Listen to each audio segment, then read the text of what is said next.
പുഞ്ചിരി എല്ലാവരെയും ആകർഷിക്കുന്ന ഒരു കാര്യമാണ്. പക്ഷേ പലർക്കും ചിരിക്കാൻ തന്നെ പേടിയാണ്. ചിരിക്കുമ്പോൾ കൈ മുമ്പോട്ട് വരിക, ഫോട്ടോ എടുക്കാൻ കോൺഫിഡൻസ് ഇല്ലാതിരിക്കുക, എല്ലാവർക്കും പലപ്പോഴായി തോന്നിയിട്ടുള്ള ഒരു കാര്യമായിരിക്കാം.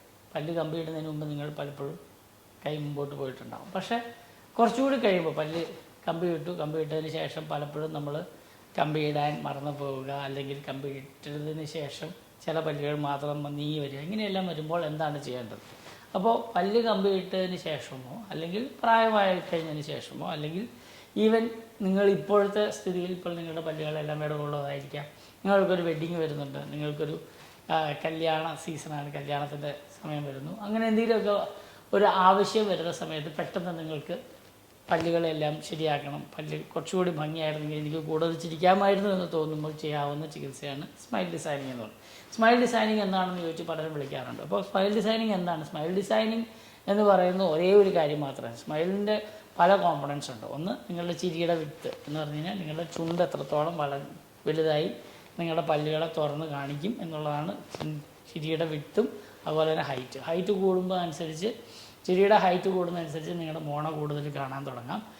കുറയുന്നതനുസരിച്ച് പല്ലുകൾ വളരെ കുറച്ചേ കാണുന്ന സ്ഥിതി ഉണ്ടാവും. ഇത് രണ്ടും പ്രശ്നമാണ്. പിന്നെ വിഡ്ത്ത് കൂടുന്നതനുസരിച്ച് നിങ്ങൾക്ക് ബാക്കിലേക്ക് വലിയ ഗ്യാപ്പായിട്ട് തോന്നിക്കഴിഞ്ഞാൽ അതും അഭംഗിയാണ്. അതേസമയം വളരെ കൂടുതൽ പല്ല് നിറച്ചിരിക്കുന്ന പോലത്തെ ആണെങ്കിൽ അതും ഒരഭംഗിയായിട്ട് പലരും പറയാറുണ്ട്. അപ്പോൾ ഇതെല്ലാം ഒരു ഭാഗമാണ് എന്ന് പറഞ്ഞാൽ ചുണ്ടിൻ്റെ പ്രശ്നങ്ങൾ. രണ്ട്, ഗംസിൻ്റെ പ്രശ്നങ്ങൾ അഥവാ മോണയുടെ പ്രശ്നങ്ങൾ. മോണ കൂടുതൽ കാണുക, മോണ കുറച്ച് കാണുക, അല്ലെങ്കിൽ മോണ കറുത്ത് കാണുക, അല്ലെങ്കിൽ മോണയുടെ പൊസിഷൻ തെറ്റായി നിൽക്കുക എന്ന് പറഞ്ഞാൽ ചില പല്ലുകളൊക്കെ നീളം കൂടി, ചില പല്ലുകളൊക്കെ നീളം കുറഞ്ഞ്, ഇങ്ങനെയൊക്കെ കാണുക.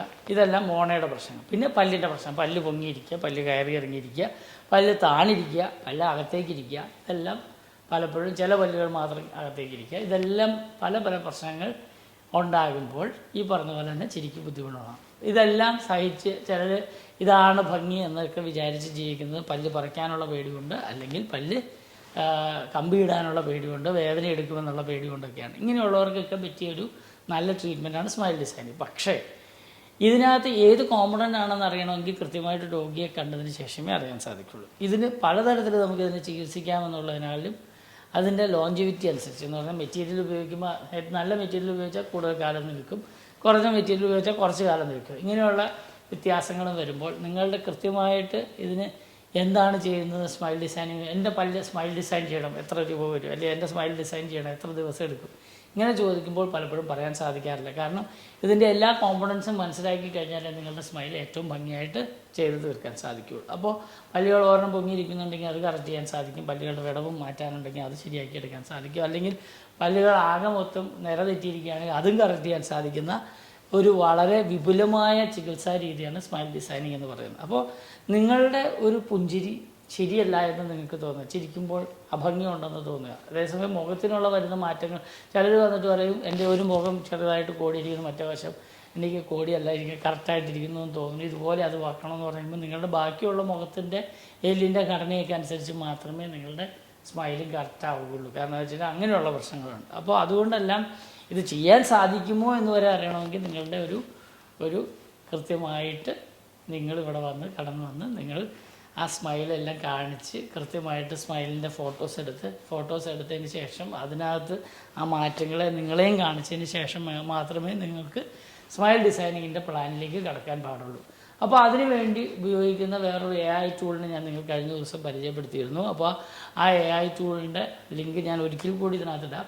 ആ ലിങ്കിനകത്ത് ക്ലിക്ക് ചെയ്തിട്ട് നിങ്ങളുടെ സ്മൈൽ എങ്ങനെയായിരിക്കും എന്ന് ഏതാണ്ടൊക്കെ ഒരു വിധം എന്ന് പറഞ്ഞാൽ ആർട്ടിഫിഷ്യൽ ഇൻ്റലിജൻസ് ആണ്, കൃത്യമായിട്ടൊന്നും അങ്ങനെ ആകിയില്ലെങ്കിലും ഏതാണ്ട് നിങ്ങളുടെ സ്മൈൽ വളരെ ഒരു രൂപമൊക്കെ ആണെങ്കിൽ നമുക്കതിനെല്ലാം എങ്ങനെയായിരിക്കും, നിങ്ങളുടെ പല്ലുകൾ എങ്ങനെ ഭംഗിയായി വരുമെന്നൊക്കെ കാണുവാൻ ഉപകരിക്കുന്ന ഒരു AI ടൂളിനെ കൂടെ ഞാൻ പരിചയപ്പെടുത്തി തരാം. പക്ഷേ എന്ന് പറഞ്ഞാൽ ഒരു ആർട്ടിഫിഷ്യൽ ഇൻ്റലിജൻസ് അതിനകത്ത് ക്ലിക്ക് ചെയ്തതിന് ശേഷം നിങ്ങളുടെ പേരും അതുപോലെ ഇമെയിൽ IDയും കൊടുത്ത് എല്ലാ ഇതും ടിക്ക് ചെയ്തതിന് ശേഷം നിങ്ങളുടെ ഫോട്ടോ എടുത്തു കഴിഞ്ഞാൽ ഒരു 10 സെക്കൻഡ് അല്ലെങ്കിൽ 20 സെക്കൻഡിനുള്ളിൽ നിങ്ങളുടെ മൊബൈലിൻ്റെ ഇൻ്റർനെറ്റിൻ്റെയൊക്കെ റേഞ്ച് അനുസരിച്ച് മാക്സിമം ഒരു 2 മിനിറ്റിനുള്ളിൽ നിങ്ങളുടെ മുഖത്ത് വരുന്ന വ്യത്യാസം അതിനകത്ത് കാണാം.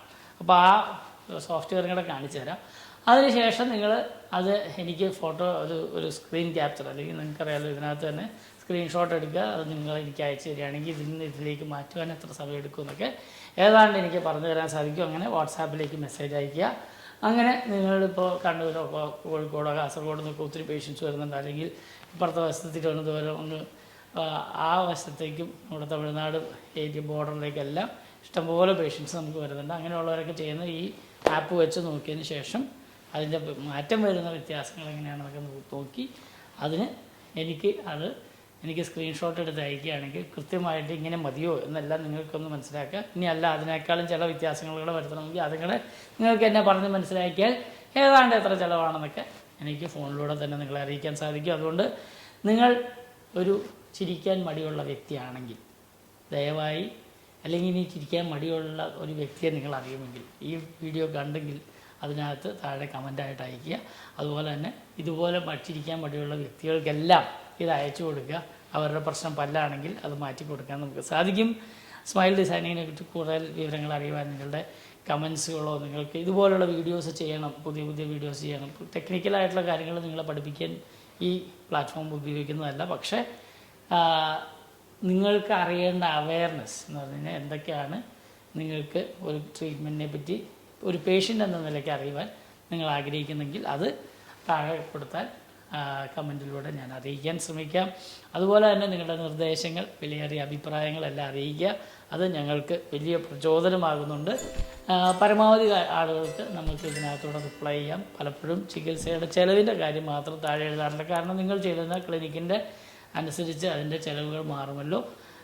പേഴ്സണലായിട്ട് വിളിച്ചു കഴിഞ്ഞാൽ ഞങ്ങളുടെ ക്ലിനിക്കിലെ ചിലവിൻ്റെ കാര്യങ്ങൾ വേണമെങ്കിൽ നിങ്ങളോട് നിങ്ങൾക്ക് പല്ലിൻ്റെ പ്രശ്നങ്ങളാണെങ്കിൽ ചികിത്സയുടെ ആവശ്യങ്ങളാണെങ്കിൽ ഏതാണ്ടൊക്കെ കാര്യങ്ങൾ പറഞ്ഞു തരാൻ പറ്റും. പക്ഷേ കൃത്യമായ ഒരു ചികിത്സാ ചിലവോ ചികിത്സയുടെ കൃത്യമായിരിക്കുക കാര്യങ്ങൾ അറിയണമെങ്കിൽ കൺസൾട്ടേഷന് വരേണ്ടി വരും. ഞാൻ doctor Thomas Nechippadam from Nechippadam dental at marine drive, Kochi.